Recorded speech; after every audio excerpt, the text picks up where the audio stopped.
মুন্সিগঞ্জের সিরাজদি খানে বসুমতী জেনারেল হাসপাতালে ভুল চিকিৎসায় এক গৃহবধূর রহস্যজনক মৃত্যু হয়েছে। চিকিৎসকের ভুল অস্ত্রোপচারের কারণে নাজনীন আক্তার বয়স ২৪ বছর নামের এক গৃহবধূর রহস্যজনক মৃত্যুর হয়। গতকাল রবিবার বিকাল ৩টায় উপজেলার কেআইন ইউনিয়নের নিমতলার বসুমতীর ডায়াগনস্টিক সেন্টার এন্ড হাসপাতালে এই ঘটনা ঘটে।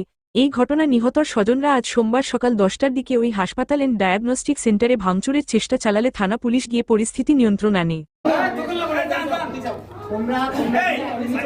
জানা যায়, জেলার শ্রীনগর উপজেলার মধ্য হাসারা গ্রামের দেলোয়ার হোসেনের স্ত্রী নাজনীন আক্তার পিত্তথলির সমস্যা নিয়ে গতকাল রবিবার সকালে নিমতলা বসুমতী হাসপাতালে ভর্তি হন।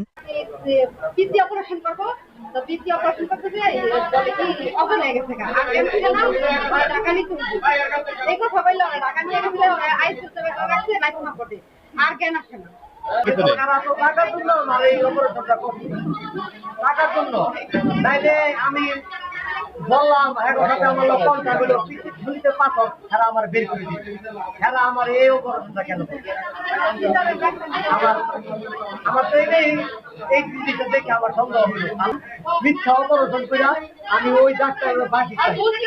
সার্জন ডাক্তার হাসান জুলকার ও অ্যানেস্থেশিয়া ডাক্তার মুহাম্মদ সাইফুল ইসলামের তত্ত্বাবধানে তাকে বিকাল ৩টায় অপারেশন করার সময় নাজনীন আক্তার অসুস্থ হয়ে পড়লে ঢাকা ধোলাইপাড় ডেল্টা হাসপাতাল নিয়ে গেলে চিকিৎসক মৃত ঘোষণা করেন।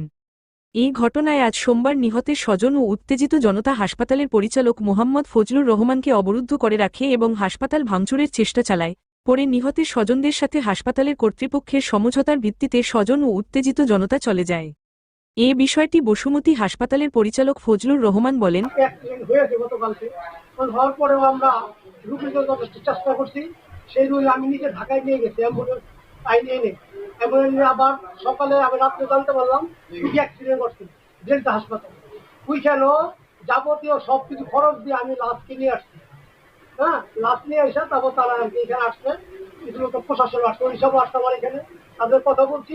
আমি ভুল স্বীকার করছি যে একটা ভুল হয়েছে আমাদের।